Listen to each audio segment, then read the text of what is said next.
한자 공부를 하시는 여러분 반갑습니다. 한자 강사 김봉환입니다. 이번에 제가 교재, 한자 급수 시험용 교재를 새로 편제를 했죠. 기존 그 한자 급수 대비 교재들이랑은 좀 구성을 달리해서 급수별로 이렇게 쪼개질 않고 3, 4급을 묶어가지고 한 권으로, 중급이라고 해서 한 권으로, 그 다음에 1, 2급을 묶어서 고급 한 권으로 이렇게 두 권을 출간하게 됐습니다.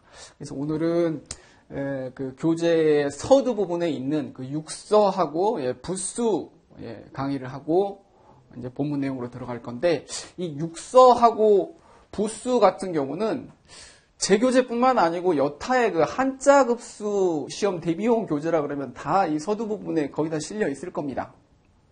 이 육서하고 부수, 특히 부수 같은 경우는 한자 학습하는 데 있어서 아주 기본적이고 핵심적인 그런 지식이죠.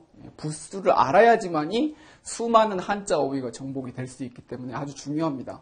그렇기 때문에 본문에 있는 그 배정 한자 학습을 할 때 부수 같은 경우는 반복적으로, 지속적으로 강의하는 내용입니다. 아니 그러면 본문 학습할 때 그렇게 반복적, 지속적으로 하는 내용이면 그때 가서 하면 되지. 굳이 그렇게 시간을 빼서 따로 그럼 강의할 필요가 있느냐? 지금 그 서두 부분의 육서하고 부수를 제가 따로 이렇게 지금 이 교재뿐만 아니고 제가 편제한 이전 교재들 가지고 강의할 때도 육서하고 부수는 따로 앞서서 시간을 마련해서 강의를 했었어요. 그 이유는 물론 아까 말했다시피 중요한 내용이기 때문에 강조하는 차원에서 그러기도 합니다만은 우리가 어떤 분야를 공부하든지 한자뿐만 아니고 다른 분야를 학습하더라도 우선 그 내용을 본격적으로 자세히 세세하게 들어가기 이전에 전체 내용을 빠른 시간 안에 전체 내용을 빠른 시간 안에 보는 거, 그런 학습 태도가 저는 굉장히 효율적이고 중요하다고 생각을 해요. 우리 대학에 가서 어떤 분야를 전공하는 거는 그 분야를 깊게 파고 들어가는 거잖아요. 그러니까 전공하기에 앞서가지고 우리가 배우는 그 교재가 다 그 개론이라는 명칭이 붙은 교재들이잖아요. 법학 개론이라든지 무슨 사회학 개론, 정치학 개론, 경제학 개론, 건축학 개론, 다 개론이라는 그 명칭이 붙은 교재로 공부를 하잖아요. 그 개론이 뭐예요? 계략적인 논의예요. 계략적이라는 것은 자세히 상세히 논의한 게 아니고 전체적인 틀을 계략적으로 묶어서 논의한 거다 그 말이잖아요. 그러니까 우리가 공부할 내용의 전체 틀이 이래. 그래서 맛만 보는 거죠, 사실. 개론을 배워서 전체 틀을 잡은 다음에 전체 그림이 이제 머릿속에 그려진 다음에 이제 세부적으로 이제 깊숙이 강론으로 들어가는 거죠. 처음부터 막 세세히 들어가지 않잖아요. 그죠? 우리가 대학 입시 준비하느라고 수학 공부 열심히 하셨을 텐데 정석을 처음에 가지고 이제 공부를 많이 하시잖아요. 정석도 한번 제대로 공부해 보겠다고 처음부터 막 집합부터 막 세세히 밑줄 쳐가면서 하다 보면은 초반에 너무 질리죠. 전체 그림이 안 잡히고 초반에 너무 질려가지고 앞부분만 시커멓게 공부하다 많은 경우가 있잖아요. 그런 우를 범하지 않기 위해서라도 우리가 전체 그림을 미리 앞서서 빨리 한번 볼 필요가 있습니다. 빨리 본다는 건 그만큼 세세함, 정밀함은 떨어지지만은 단시간 안에 전체 그림을 본다라는 거. 그게 중요하기 때문에 서두 부분에 이렇게 시간을 따로 내서 강의를 하는 겁니다. 그러면은 이 육서에 대해서 배워보도록 할게요. 이 육서는 이 서가 글서자인데 문자라는 얘기죠. 문자라는 의미입니다. 그러니까 한자의 어휘가 아주 많죠.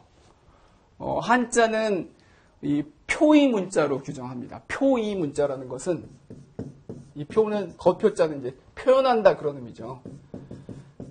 문자 하나가 의미를 가지고 있죠. 이 표의 문자의 그 이해가 한자뿐만 아니고 저기 메소포타미아 그쪽 지역의 그 수메르인들의 쐐기 문자라든지 고대의 그 이집트 문자라든지 이런 게 그 대표적인 그 표의 문자거든요. 이 표의 문자는 글자 하나가 의미를 가지고 있어요. 그러니까 시각적으로 의미나 사상을 전달하는 문자로 볼 수가 있습니다. 그러니까 사전적인 정의로 보자 그러면은 표의 문자는 의미 단위인 그 형태소하고 단어를 각 글자 단위로 하는 문자예요. 그러면 글자 하나가 의미를 갖는 문자예요. 그래서 다른 말로는 단어 문자라고도 합니다. 뭐 회화 문자라고도 할 수 있겠죠. 글자 하나가 그림적인 성격으로. 여기 날일자 같은 경우는 이 글자를 보면은 해라는 의미를 갖는 글자라는 걸 알 수 있어요. 본래는 이런 모습이 아니었겠죠. 해의 모습을 그대로 본떠가지고 표현하기 시작했다가 이게 이제 변천의 과정을 거쳐서 이 모습이 됐는데 아무튼 이게 해를 의미하는 거예요. 글자 하나가. 그리고 이 구체적인 모습을 그대로 묘사해서 만들었기 때문에 그런 그림적인 성격, 회화적인 성격이 있죠. 그래서 다른 말로 회화 문자라고도 합니다. 그러니까 글자 하나가 시각적으로 눈으로 봤을 때 바로 의미나 사상이 읽혀지는 그런 문자. 그걸 표의 문자, 단어 문자라고 하는데 한자가 그 표의 문자, 단어 문자의 전형적인 예인 거죠. 그죠? 자, 그럼 육서. 다시 육서로 돌아가서 그럼 육서는 뭐냐? 이 표의 문자의 성격이 글자 하나가 의미를 표현하다 보니까는 여러 의미를 표현할 문자들의 수가 많아질 수밖에 없죠. 방대해 줄 수밖에 없어요. 그죠? 그래서 이 한자가 학습하기 어려운 이유 중에 하나도 가장 어려운 이유 중에 하나죠. 어휘수가 굉장히 방대하기 때문에 그렇죠. 그래서 중국 같은 경우는 어휘수가 방대해서 문맹률이 높았기 때문에 그리고 글자 자체도 굉장히 번체라 그래가지고 획수가 많고 복잡하고 그러니까 문맹률이 굉장히 높아서 국가적인 차원에서 50년도에 그 간화 작업을 해서 글자를 또 자주 쓰는 글자는 간략하게 만들기도 하고 그 원종들의 외면을 받지 않기 위해서 도태되지 않기 위해서 노력을 많이 한 지금의 결과물이 그 중국어죠.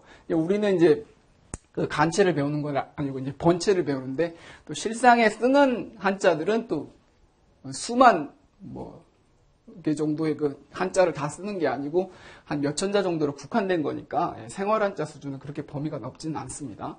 아무튼 한자 자체는 그렇게 어휘가 태생적인 그 특성 때문에 어휘수가 방대할 수밖에 없어요.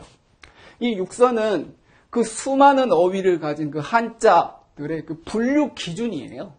분류 기준이기 때문에 굉장히 중요합니다. 한자는 한글과 달리 한글이라는 것은 창제자가 계시고 창제의 원리까지 밝혀가지고 한 번에 뚝딱 만들어졌잖아요. 그죠?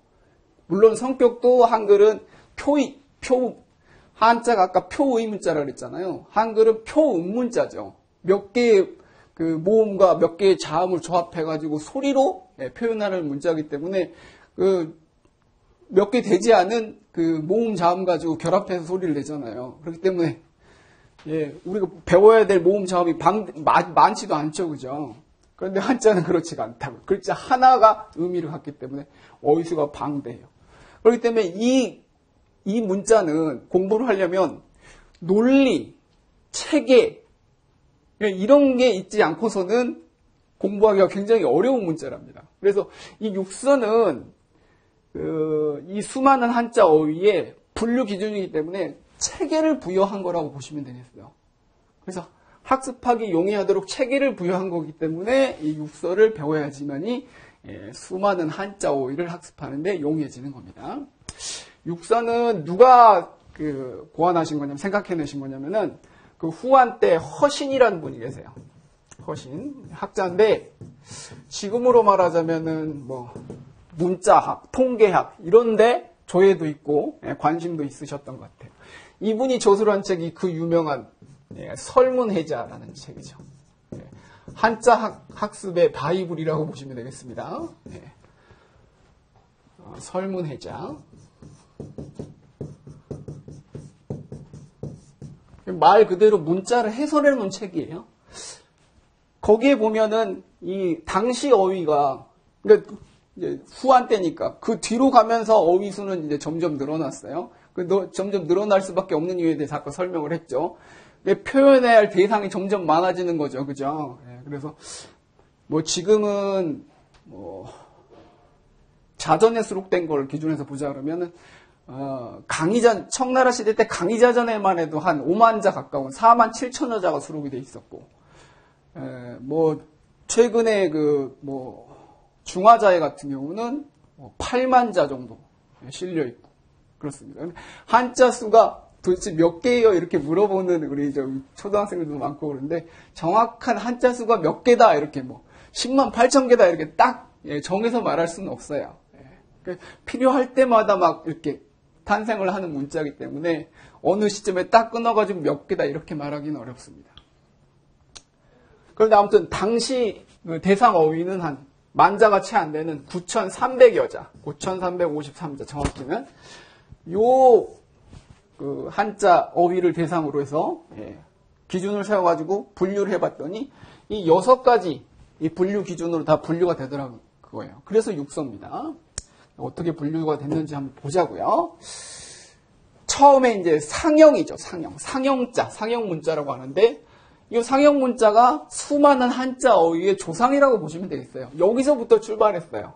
그러니까 그 이전에는 언어 생활이란 건 했겠지만은 이제 문자 생활을 안 하다가 그러다가 이제 문자를 사용할 필요가 있었겠죠. 그러면서 이제 처음에 그 문자를 썼을 때 그 시점을 상상을 해보면은 처음에는 저기 해라는 걸 표현하고 싶었어요. 해의 모습을 그대로 그려가지고 이렇게 표현하기 시작하다가 이게 이제 변천의 과정을 거치면서 지금 우리 쓰는 날일자가 된 거고, 달도 마찬가지죠. 달도 달 모습 그대로 표현하다가 변천의 과정을 거쳐가지고 달을자가 지금 쓰는 달을자가 된 거고, 산이고 나무고 물고기고 이렇게 눈에 보이는 구체적인 사물의 모습을 그대로 묘사하기 시작하면서 문자 생활을 시작했을 겁니다. 그런 방법이 상형 문자예요. 수많은 한자 어휘. 그 뒤에 이제 파생된 한자는 몇만 개 되지만은 그 한자의 조상을 따라가 보면 다 상형자라고요. 아시겠죠? 은나라 궁궐터에서 발견된 그 갑골문이라는 거 있죠? 거북이 배딱지, 등딱지, 그 다음에 소의 대퇴부 다리, 이런 뼈에다가 새긴 그 문자. 그게 다 상형 문자거든요. 눈에 보이는 사물의 구체적인 모습을 본떠가지고 만든 문자. 그게 상형자다. 놔두시면 되겠고, 아주 자세하고 깊은 내용은 전공을 하게 되면 더 깊게 공부할 내용이고요. 여기는 이제 대략적인 내용만 언급을 하는 겁니다. 우리 또 학습 생활한자 수준이면은 깊게 사실 상형 문자만 가지고도 평생을 연구하시는 분들이 계실 정도로 깊게 파고 들어가자면은 깊은 내용인데, 대략적인 피상적인 내용만 얘기하는 겁니다. 자, 그 다음에 두 번째가 지사죠. 지사하고 상형하고의 차이라 그러면은, 상형이 아까 말했다시피 눈에 보이는 구체적인 사물인 해나 달, 나무나 물고기, 이런 것을 묘사해가지고 만든 문자라 그러면, 지사는 상형의 방법으로는 만들 수 없는 좀 추상적인 개념이 있죠. 예를 들자면 위, 아래 이런 거 눈에 보이는 개념, 구체적인 사물이 아니잖아요. 좀 추상적이잖아요. 그런 것들을 부호나 도형을 나타내서 만드는 방법, 문자를 만드는 방법. 그게 지사입니다. 그러니까 상형하고 차이점은 그 차이점이에요. 상형이 구체적인 사물을 묘사했다 그러면 지사는 추상적인 개념 같은 것을 표현한 거예요. 그러니까 예를 보면은 방금 말했다시피 윗상 아래야, 위나 아래. 위를 표현하고 싶었어요. 기준점인 지평선이 있고 그 위에 있는 어떤 물체. 요렇게 한번 표현해 보자. 요게 이제 변천의 과정을 거쳐서 우리 쓰는 윗상자가 됐다. 지평선 아래에 어떤 물체, 아래화가 됐다. 이거예요. 그 다음에 같은 지사라도 성격이 좀 다른데, 근본본이나 끝말자나 칼날인자 같은 경우는 지사 문자의 범주 안에 들어가는데, 요 윗상자 아래자랑은 좀 달라요. 기존에 있던 그 상형자를 약간 변형을 한 겁니다. 그러니까 나무 목자는 상형자잖아요. 거기다가 기호적인 성격의 획을 하나 추가를 해요. 요 획이 무슨 의미로 추가된 거냐면은, 나무의 밑에 있는 뿌리를 의미한 거예요. 그러니까 나무는 상형자지만, 나무목은 상형자지만, 요 한 획은 기호적인 성격이죠. 그래서 이 지사는 상형에 비해서 상형이 회화적인, 그림적인 성격이 강한 문자라 그러면은, 지사는 그 회화적인 성격에다가 기호적인 성격의 획이 추가된 문자라고 보셔도 돼요. 끝말자도 마찬가지죠. 나무목이라는 상형자가 있어요. 거기서 끝이라는 게, 저 가지 끝으로 끝을 표현하면 되겠구나. 그래가지고, 가지를 묘사한 한획을 여기다 또 추가한 거예요. 요 칼날인자도, 칼도는 상형자예요. 요 칼 모습 그대로 본떠서 만든 문자예요. 거기다가 칼날이라는 걸 표현하고 싶었어요. 일단 한획을 추가해가지고, 요쯤에 칼날, 이렇게 표현한 거라고요. 요거는, 요런 한획들은 다 기호적인 성격으로 추가가 된 거죠. 자, 육소 중에 요 상형과 지사. 성격은 이렇게 구분이 되지만은 큰 범위에서 보자 그러면 상형과 지사는 맨 처음 글자가 창조됐을 때의 문자들이기 때문에 요 두 상형 문자와 지사 문자의 요 성격을 글자 창조의 원리라고 합니다. 창조의 원리요. 수많은 한자의 창조의 원리. 요런 성격으로 요런 원리로 만들어졌다 이거예요. 상형과 지사는. 그러니까는 뒤에 나올 뭐 회의나 형성이나 전주나 가차 같은 경우는 기존에 있던 상형과 지사를 응용해서 만든 문자들이고, 상형과 지사는 맨 처음 만들어졌기 때문에 뒤에 나오는 나머지 4개과 차이는, 요거는 무에서 유가 창조된 거고, 요 회의부터는 기존에 있던, 문자들을 적절하게 조합, 결합, 운용해가지고 만든 문자들이기 때문에 차이가 있습니다. 얘네들이 조상이에요. 자, 세 번째. 회의 문자로 넘어갈게요. 회의는, 앞서서 말했다시피 기존에 만들어졌던 그 상형과 지사를 결합해가지고 새로운 의미를 갖는 글자를 만들었어요. 그래서 회의라는 말 자체가 뜻을 합쳐서, 모아서 만들었다. 어떤 뜻을 만들었어요? 새로운 뜻을. 기존에 있던 다른 뜻을 가진 글자, 두 글자를 합쳐가지고 새로운 뜻을 가진 글자를 만들었어요. 그러면 기존에 다른 뜻을 가졌던 그 문자는 뭐예요? 상형이나 지사자죠.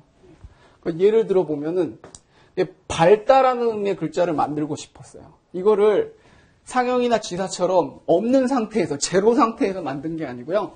기존에 있던 날일, 달을 합쳐가지고 밝다라는 거 만들었다는 거예요. 해도 밝고 달도 밝으니까 합치면 굉장히 밝다라는 의미가 되겠네? 이렇게 하고 만든 거라고요. 아시겠죠? 차이가 있죠? 무슨 차이인지 아시겠죠? 그러니까 믿다라는 의미도 만들고 싶었어요. 믿다라는 의미도 그냥 없는 상태에서 만든 게 아니고 기존에 있던 상형자인 사람인자, 또 뭐 지사자인 말씀원자 이런 걸 가지고 믿다라는 의미. 사람의 말이라는 게 그게 신의가 있어야 되고 신용이 있어야 되는 게 사람의 말이지 거기서 응용해가지고 믿다라는 의미를 그렇게 만들었어요. 자, 형성도 회의하고 비슷해요. 회의하고 비슷한데 두 글자를 결합해서 만드는데 이 형은 이 모양형자 아닙니까? 이 모양과 소리 부분이 결합해가지고 만들었다. 그러니까 회의는 뜻과 뜻을 결합해서 만들었는데 형성은 한 부분은 소리와 관련돼 있고 한 부분은 모양과 관련돼 있어요. 근데 이 모양이라는 게 한자에서 모양이라는 게 결국 뭐예요? 아까 그 한자를 회화 문자라고 한다 그랬잖아요. 시각적으로 사상이나 의미를 전달한다 그랬잖아요. 그러니까 모양을 보면 의미가 드러나는 거예요. 그러니까 형이라는 게 결국 의미를 얘기하는 거죠. 의미. 이 오르르자가 뜨드자의 의미가 있습니다. 뜻이란 말이에요. 그러니까 모양이고 뜻이란 말이에요. 그러니까 형성은 한쪽은 의미와 관련된 부분이고 한쪽은 소리와 관련된 부분이 결합해가지고 새로운 의미와 소리를 갖는 문자를 만든 거구나. 이거죠, 그죠? 예를 들자면은 맑을 청자 같은 경우는 물수하고 풀을 청이 결합이 된 거거든요. 물수는 형, 의미부고 이 청은 풀을 청은 청이란 맑을 청이라는 도금이 나는 소리와 관련된 부분이다. 성부다 이거예요. 아시겠죠? 겔청자도 마찬가지죠. 청이라는 음을 갖는 날이 개다라는 뜻을 갖고 청이라는 음을 갖는 겔청자도 이 날이 개는 거니까 이 부분이 의미와 관련된 거고 풀을 청이 청이란 음과 관련된 부분이다. 성부다 이거예요. 아시겠죠? 의미부부, 성부 이렇게 나뉩니다. 참고로 성부, 그러니까 소리 부분이라는 게 꼭 소리만 담당하고 다른 거 의미에는 전혀 관여하지 않느냐 그건 아닙니다. 형성 문자를 간혹 오해하시는데 한쪽은 소리만 관련됐어. 이게 아니에요. 소리에 영향을 주지만은 의미에도 관여를 합니다. 그러니까 말골청자 같은 경우도 푸를 청이란 소리에 관련된 거지만 물이 깨끗하고 맑은 거 어떤 색깔이에요? 푸른 물이죠. 그죠? 그러니까 푸르다라는 색깔도 의미에 영향을 준 거죠. 날이 개다라는 것도 푸른 하늘이 드러나는 거니까 이 푸를 청이 푸르다라는 게 의미에도 영향을 준 거예요. 날이 개다라는 의미에도 영향을 준 거라고요. 아시겠죠? 요렇게 회의와 형성. 요거는 아까 상형과 지사가 글자 창조의 원리라고 그랬잖아요. 회의와 형성은 기존에 있던 상형과 지사를 조합해서 결합해서 새로운 의미, 새로운 그 도금을 갖는 문자를 만든 거니까 이거는 글자 결합의 원리 그래도 되고요. 결합의 원리 또는 조합의 원리 그래도 됩니다. 짤조자 써가지고 조합의 원리, 결합의 원리. 사실 좀 이것도 회의도 깊이 좀 들어가면은 동체 회의, 그 다음에 이체 회의, 변체 회의, 겸성 회의 이렇게 좀 나눠지기도 해요. 어려운 내용은 아니니까 그것까지 설명을 할까요? 이체 회의 같은 경우 회의자 중에서도 동체 회의 같은 경우는 동체 같은 모양의 글자가 두 개 결합이 돼가지고 만들어진 글자. 그러니까는 나무목이 두 개 결합이 돼가지고 수풀림이라는 거거든요. 숲이라는 의미를 갖는 글자. 기존에 있던 상형자인 나무목을 두 개 결합해가지고 숲이라는 의미의 글자를 만든 거죠. 숲을 삼자도 그렇고요. 아무튼 똑같은 글자를 결합해서 만든 거니까 요런 거 같은 경우는 동체회의라고 그러고요. 이체회의는 이게 모습이 다른 것이 두 개 결합해가지고 만든 거죠. 지금 여기 보이는 그 발글명이나 미들신 같은 경우는 다 이체회의 전형이죠. 그죠? 쉴 같은 것도 사람인에다가 나무목.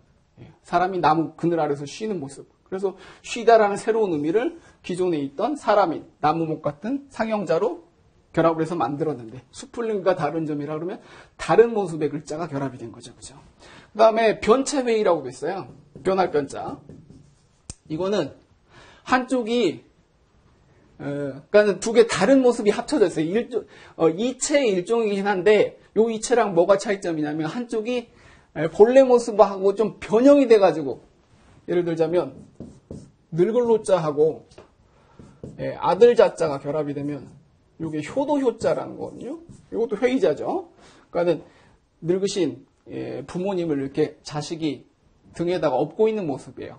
그 효도라는 모습을 그렇게 표현을 했죠. 근데 효도효자가 만들어질 때 이 늙을로자에서 비스비가 이렇게 탈락을 하잖아요. 모습이 변했잖아요. 그죠? 이런 걸 이제 변체회의라고 그러고요. 그 다음에 겸성회의라 그러면 대표적인 글자가 선비사자, 벼슬사자 같은 경우인데 겸성회의는 요 선비사자가 사라는 발음 역할도 하고 그 다음에 이 선비사자가 그 벼슬이라는 의미에도 관련이 되거든요. 소리를 겸하고 의미도 겸하고 있는 회의자. 한 글자가 소리하고 의미 부분을 다 담당하는 거. 형성하고 차이는 있죠. 형성은 한쪽이 소리고 한쪽이 의미부라 그러면은 이 겸성회의 같은 경우는 글자 한쪽 부분이 소리하고 의미를 겸해서 담당하고 있는 거기 때문에 겸성회의라고 합니다. 이렇게도 나눠지는데 이렇게 세부적인 것까지 아실 필요는 없고 그냥 큰 틀에서 의미를 가진 두 글자가 결합을 해서 새로운 의미를 갖는 글자 만들어진 게 회의고 한쪽 부분은 소리, 한쪽 부분은 의미부 이렇게 결합해서 만들어진 게 형성이다. 이거는 글자 조합의 원리다. 이 정도까지만 아시면 되겠습니다. 자, 그 다음에 다섯 번째 전주. 전주. 요게 이제 모든 그 한자, 대부분의 한자는 이 전주 문자의 범위 안에 들어간다고 보셔도 돼요. 그러니까 모든 한자는 전주 문자다 이렇게 생각하셔도 무방합니다. 과언 아닙니다. 그러니까 무슨 말이냐면은 한자라는 게 아까도 말했다시피 그 각 글자가 의미를 표현하다 보니까 표현하고 싶은 의미가 굉장히 세상에는 많잖아요. 그죠? 꼭 눈에 보이는 구체적인 사물뿐만 아니고 보이지 않는 추상적인 개념, 이런 거, 그 다음에 외리 문물이 들어오면 또 그 문물을 표현할 문자, 필요할 때마다 그 문자를 돈 찍어내듯이 만들다 보면은 예, 문자가 그냥 뭐 기하급수적으로 예, 무턱대고 진짜 찍다 만들어내다 보면 문자의 수가 지금 우리 몇만 자 그러는 거 가지고 택도 없을 정도로 예, 수백만 자, 어쩌면 수천만 자까지 필요할지도 모릅니다. 그러면 사실 이 문자가 사람들이 써야 되는 건데 그렇게 어휘수가 수백, 수천만이 되다 보면은 인간이 사용할 수 있는 문자의 한계를 넘어서는 거죠. 그런 문자는 원종들한테 외면을 받을 수밖에 없고 그러면 도태되는 거고 문자로서의 기능이 상실되는 거 아닙니까? 그렇기 때문에 그렇게 문자, 태생이 그렇게 어휘수가 방대해질 수 있는 가능성이 많은데 방대해지지 않으면서 어느 정도 적정 수준의 수를 유지하면서 사용을 하고 싶었어요. 그 방법이 뭐였어요? 예. 방금 배웠던 회의나 형성이나 전주나 가차처럼 기존에 있던 문자를 이리저리 돌려가면서 새로운 뜻을 갖기도 하고 결합해가지고 새로운 의미를 만들기도 하고 그렇게 쓰는 겁니다. 그러니까 전주도 수많은 한자어들이 그래서 한 글자의 의미 하나만 갖는 글자는 없어요. 거의. 다 2개 이상의 복수의 의미를 갖습니다. 많게는 막 10개 이상의 의미를 갖는 경우도 있어요. 그러니까는 그렇게 많은 의미를 갖는 그 자체, 그래서 그게 전주 문자의 의미거든요. 그래서 다 수많은 한자들이 다 전주 문자의 범위에 들어가는데 시험에 국한해서 생각해 보자 그러면은 시험에 국한해서 저기 전주 문자 시험에 잘 나오는 전주 문자를 국한해서 보자 그러면 차이점은 전주 문자 중에서도 의미에 따라서 뜻에 따라서 도금이 달라지는 경우가 있습니다. 그거는 경우의 수가 아주 많지는 않아요.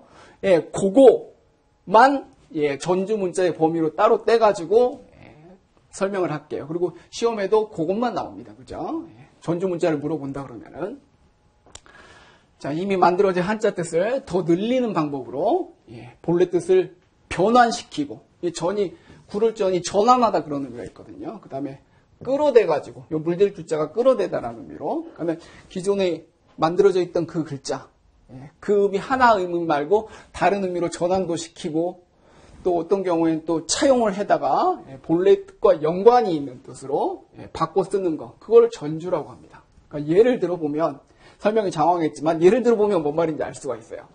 요 글자가 우리 잘 아시는 법도를 의미하는 법을 의미하는 도자예요. 예, 그런데 요게 법이라는 의미 말고 헤아리다라는 의미도 있습니다. 예, 법도도 그런데 헤아리다라는 의미가 있어요. 그러면 헤아리다 그럴 때도 도냐? 헤아리다 그럴 때는 여기 또 탁이 돼요. 예, 요런 경우 있죠. 예, 뜻에 따라서 도금이 달라지는 경우. 예, 시험에는 그것만 따로 국한해서 공부를 하시면 되는 거예요. 수많은 한자들이 다 전주문자 범위인데 예, 시험 우리가 따로 추려서 공부해야 할 내용은 뜻에 따라서 도금이 달라지는 경우 이게 헤아리다 그럴 땐 탁이 됩니다. 그래서 탁으로 쓰였을 때 용례는 많지 않은데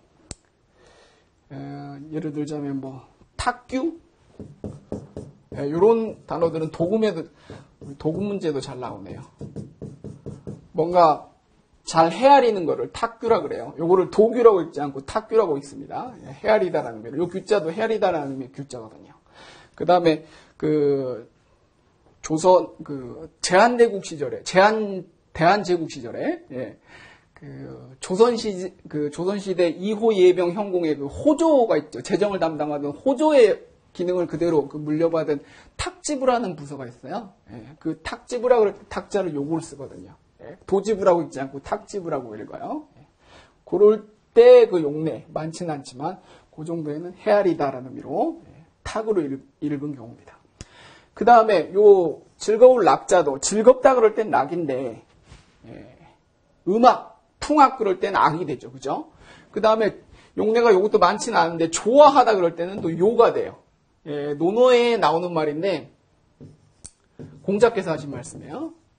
요산요수 정확하게는 인자는 요산하고 지자는 요수다 이런 말이 나오거든요. 어진 사람 산을 좋아하고 지혜로운 사람 물을 좋아한다. 그때도 이거를 낙산낙수라고 읽지 않고 산을 즐기고 물을 즐기는단 말인가? 그래도 뭐 말은 될 것 같지만은 그렇게 읽지 않고 좋아하다는 의미일 때는 도금이 요로 바뀝니다. 그래서 요런 경우.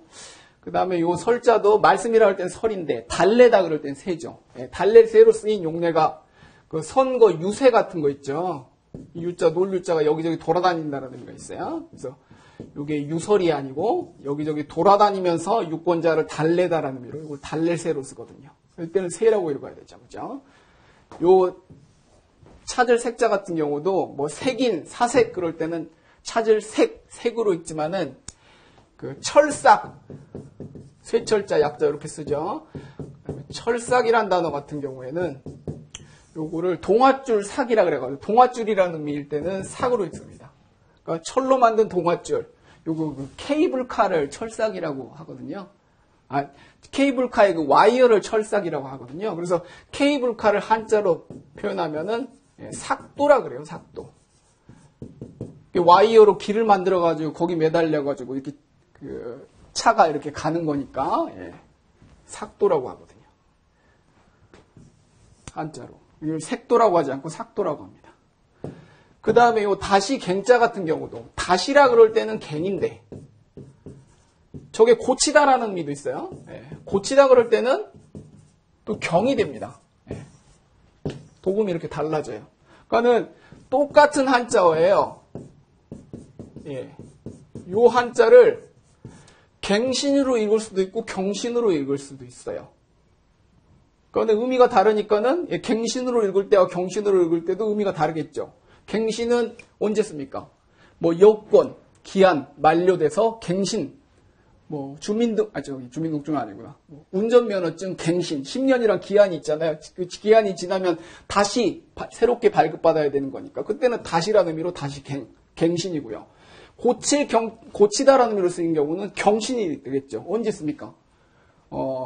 세계 기록 경신. 우사인 볼트 9초 58, 100m 세계 기록 경신. 기존에 누가 세웠던 기록, 9초 몇몇을 우사인 볼트가 어떤 대회에서 새롭게 고쳐서 작성한 거니까 경신이 되는 거죠. 그런 차이점이 있죠. 그 다음에 내릴 강자도 항복하다 그럴 때는 항이 되고. 아무튼 의미에 따라서 도금까지 달라지는 경우. 이거 외에도 여러 개 좀 있죠. 아주 많지는 않고. 그런 경우만 국한시켜가지고 따로 시험 공부할 때는 그것만 따로 추려서 공부해 두시면 또 출제하는 사람들이 물어보기 좋아하는 글자들이거든요. 저런 건 좋아할 수밖에 없는 게요. 도금 문제로 냈을 때 어설프게 알면은 이거 아까 그 탁교 같은 단어도 도규 막 이렇게 써버린다든지 유세 같은 단어도 유설, 뭐 삭도 같은 단어도 색도 막 이렇게 써버린다든지 도금을 그렇게 적을 수가 있죠. 제대로 모르면 다른 의미일 때는 도금이 바뀐다는 걸 모르면 갱신도 뭐 경신으로 해야 될지 갱신으로 해야 될지 문장 속에서 밑줄을 쳐가지고 맥락 속에서 파악해야 될 경우가 있잖아요. 아까 말했다시피 운전면허증, 여권을 한자 딱 써놓고 갱신으로 읽어야 될까 경신으로 읽어야 될까 이렇게 문제가 낼 수 있잖아요. 그래서 출제하는 사람들이 좋아할 수밖에 없는 문자입니다. 자, 그 다음에 가차. 이 가차는 요 가짜가 거짓 가짜가 빌릴 가짜도 되거든요. 남한테 빌리는 거, 제 것이 아니기 때문에 거짓이라는 의미랑 또 관련이 있죠. 그래서 가짜는 빌리는 거예요. 뭘 빌리는 거냐면은 쉽게 말해서 소리를 차용하는 거, 소리를 빌려 쓰는 방법이에요. 사실 가짜의 범위도 깊게 들어가면은 이 소리만 차용한 것뿐만 아니고 어떤 경우도 있냐면은 우리 그 극이자 같은 경우 사실은 이 글자가 그라는 의미의 글자는 아니었어요. 본래는 이게 생김새가 곡식 까부리는 키 모습이거든요. 그래서 키를 의미하는 글자였어요. 곡식 까부리는 키요. 신장 키가 아니고. 그랬는데 어느 시점에서인가부터 그것이라는 의미로 지칭대명사 그라는 의미로 가차돼서 쓰이다 보니까 본래 의미인 그 키를 대신할 글자를 대나무죽을 넣어가지고 키기자를 따로 후에 만든 거죠. 그러니까 본래는 이게 키였는데 이게 가차됐어요. 그것이라는 의미로. 이런 경우도 가차라고 그래요. 이 글자뿐만 아니고 그런 용례가 많아요. 그런 예가. 그러할 연자 같은 경우도 본래 그러하다 아니었어요. 생김새도 그러하다랑 관련이 없죠. 요거 고기육이고 요거 개견이고 개고기 삶는 모습이구나. 연화발 들어가 있고 불에다가 개고기 삶는다라는 의미. 불사르다, 불태우다 그런 의미의 글자였어요. 그랬는데 이게 어느 시점에선가 그러하다라는 의미로 쓰이다 보니까 가차돼가지고 쓰이다 보니까 여기다가 불화를 변으로 추가해가지고 불사를 연자를 후에 따로 만들어서 본래 의미를 대신한 경우죠. 그러니까 이런 경우도 가차의 범위로 봅니다. 가차가 단순하진 않은데 여기서 소개하는 그 가차는 소리만 차용에다가 표현하는 거. 한자의 본래 특성하고는 좀 거리가 있죠. 본래는 한자는 의미를 표현하는 문자였어요. 물론 소리도 표현하는 하나의 글자가 의미뿐만 아니고 소리도 표현하기 때문에 어떤 학자들은 표의 문자라고 규정하는 거에 좀 어폐가 있다. 잘못된 그 정의다. 이렇게 말하는 사람도 있습니다만은 아니다. 또 그게 맞다. 이렇게 또 주장하는 학자도 있고. 아무튼 한자라는 게 특성은 아무튼 글자가 글자 자체가 의미를 표현하는 문자인데 이 가차 같은 경우는 의미와 상관없이 소리만 차용해다가 표현한 거예요. 그러니까 주로 외래어라든지 뭐 의성어, 의태어 뭐 이런 것들. 그러니까는 아시아 같은 이 외래어겠죠. 그거를 한자로 아세아, 버금아자, 가늘새자, 버금아자 이렇게 표현하는데 이게 무슨 버금, 가늘다라는 의미를 어떻게 조합을 해가지고 아시아 대륙을 표현한 게 아니고 아시아라는 음을 그냥 한자, 음만 차용해다가 표현한 거예요. 러시아도 노서라고 하는 게 뭐 이슬로자, 뭐 선역서자 이 의미와 관련된 게 아니고 단순히 음만 차용해다가 러시아를 표현한 거예요. 그리스도도 기독이라고 하는 게 그리스도의 음만 표현한 거예요. 참고로 예수도 어조사 야자에다가 소생할 소자, 되살아날 소자 이렇게 야소라고 이렇게 쓰거든요. 이것도 다 음으로 새롭게 유입된 그 외래어를 표현하는 방법이었어요. 그걸 가차라고 합니다.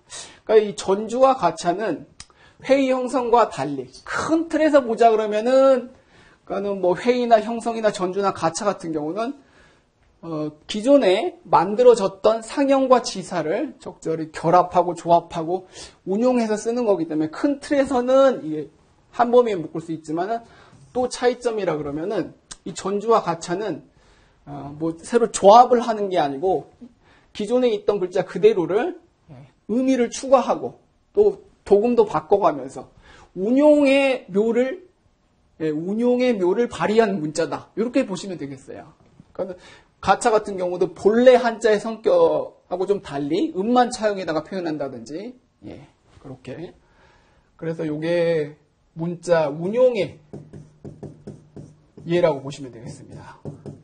자, 다시 정리하자면 상형과 지사는 없던 상태에서 무에서 유가 창조된 거니까 글자 창조의 원리고 회의와 형성은 기존에 있던 상형 지사를 적절하게 결합, 조합해서 새로운 의미, 새로운 소리를 갖는 글자를 만든 거니까 결합의 원리고 전주와 가차는 운용의 원리가 되고 그렇습니다. 이렇게 해서 육서입니다. 어려운 내용은 아니죠. 그리고 또 본문 학습을 하는 과정에서 또 관련된 육서와 관련된 얘기를 또 설명하게 될 거니까 자주 듣는 내용일 겁니다. 아무튼 서두에선 이 정도만 들어두시면 되겠고 그 다음이 한자 필수의 기본 원칙이 실려 있는데 그 필수는 하위급수 같은 경우 8급, 7급, 6급, 5급까지 나오나? 필수 문제들, 그 획순 문제들이 좀 나오죠. 근데 꼭 그 획순 문제를 대비해서 실어놨기보다는 사실 그 획순이라는 게 물론 한자를 처음 배울 때 이 문자 특성상 그 글자가 회화적인 성격도 있고 그 다음에 그 글자 하나가 시각적으로 의미를 전달하기 때문에 쓰는 그 행위가 쓰는 공부 방법이 다른 성격이 갖는 문자 그냥 써서 공부하는 거 이상으로 쓰면서 공부하는 게 굉장히 중요합니다. 그래서 쓰는 방법인 그 획순, 필순에 관한 것도 한자를 학습하는 그 기초적으로 한자를 학습하는 사람들, 초심자들이 지켜가면서 한자를 쓰는 방법도 굉장히 뭐 중요하긴 하겠습니다만은 사실은 중요도만 놓고 보자 그러면은 저는 이게 보면은 뭐 한자 학습하는 데 있어서 뭐 부수라든지 뭐 이런 것처럼 핵심이고 기초적이고 기본적인 그런 지식은 아니라고 봐요. 시험에 나와서 뭐 하위급수 같은 경우는 따로 뭐 쓸 때 신경 써서 설명도 합니다만은 상위급수 같은 경우는 시험에 나오지도 않기 때문에 저도 쓸 때 그냥 획순 같은 거 무시하면서 쓰는 경우도 많습니다. 그러니까 획순이 바뀐다 그래서 첫 번째 그어야 될 획을 두 번째 그었다 그래서 전혀 다른 글자가 되는 게 아니기 때문에 쓸 때 제 모습 그대로 쓰는 거는 굉장히 중요한 일이지만은 모습이 달라지면 의미가 달라지니까 획순이 바뀐다 그래서 다른 글자가 되는 건 아니잖아요. 그래서 획순의 중요도가 상대적으로 조금 덜 중요한 건 맞습니다. 그렇지만 이제 큰 틀은 언급을 해야 되기 때문에 8가지 큰 틀에 대해서 이렇게 설명을 해봤어요. 그 중에 이제 하나 다 설명하진 않을 거고 하나 7번에 이룰성자가 있거든요. 요거는 다른 문자들은 그 획순이 바뀐다 그래가지고 뭐 글자가 달라지지 않기 때문에 상대적으로 중요한 건 아니다 이렇게 설명을 드렸습니다만은 성자 같은 경우는 그 획순을 6획으로 보느냐 7획으로 보느냐 그 차이가 글자의 의미하고 관련이 돼 있기 때문에 요거 좀 조심해야 되는 경우 요런 경우가 아주 많지는 않고 이룰성자처럼 간혹가다 있긴 있습니다. 요거를 성자를 그냥 생각 없이 쓰다 보면 한 획, 두 획, 세 획, 네 획, 다섯, 여섯 요거 점 찍는 걸 맨 마지막에 해야 되니까 이것도 순서에 맞춰가지고 써보자 그러면은 한 획, 두 획, 세 획, 네 획, 다섯, 여섯 이게 6획이구나 요렇게 생각 없이 쓰다 보면은 6획으로 생각할 수가 있는데 사실은 이 이룰성자가 7획입니다. 7획. 7획인 이유는 이 성자를 다시 써볼게요. 성자를 파자를 해서 보면 어떤 글자와 어떤 글자로 나뉘냐면은 천간문자하고 장정정자로 나뉘어요. 그러니까 요게 기억처럼 생긴 이 모습이 아니고 정확히 쓰자 그러면은 장정정이에요. 그러니까는 이루다라는 의미가 어떻게 나왔냐면은 이 천간문자는 뒤에 가서도 뭐 설명하겠습니다만 천간문자, 그 다음에 뭐 개술자, 그 다음에 도끼월자 이런 건 글자 유래가 비슷합니다. 다 전쟁터에서 쓰는 그 무기를 묘사한 글자들이거든요. 전쟁터에서 쓰는 그 무기를 든 장정, 병정을 의미하는 거예요. 이 병정이 무기를 들고 전쟁을 끝낸 거예요. 그래서 뭔가를 이뤄낸 거죠. 그래서 이루다라는 의미가 나온 거거든요. 그러니까 이거를 그냥 단순히 이 한 획의 기억으로 보는 게 아니고 장정, 병정의 의미이기 때문에 병정 정자로 보면은 요거는 두 획이잖아요. 그래서 요게 총획이 여기서 한 획이 아니고 두 획이 돼가지고 총획이 6획이 아니고 7획이 되는 겁니다. 요거는 그 획수가 6획이냐 7획이냐 그 의미가 단순히 획이 하나 늘어나고 줄어드는 게 아니고 요게 장정정인지 그냥 기억인지 의미와 관련된 거기 때문에 그건 중요하죠. 그죠? 근데 그런 용례가 아주 많지는 않고 몇 개 있습니다. 그 몇 개는 뭐 따로 본문 진도 나가면서 설명할 거니까 그 정도면 하면 되겠죠. 획순. 그래서 뭐 자세히 설명은 안 할게요. 자, 그러면 1강은 요 정도에서 마치겠습니다. 그러면은 다음 강에서는 한자 구성하고 그 다음에 이제 부수 본격적으로 들어가 보도록 할게요. 부수가 아주 중요한 거니까. 수고하셨습니다.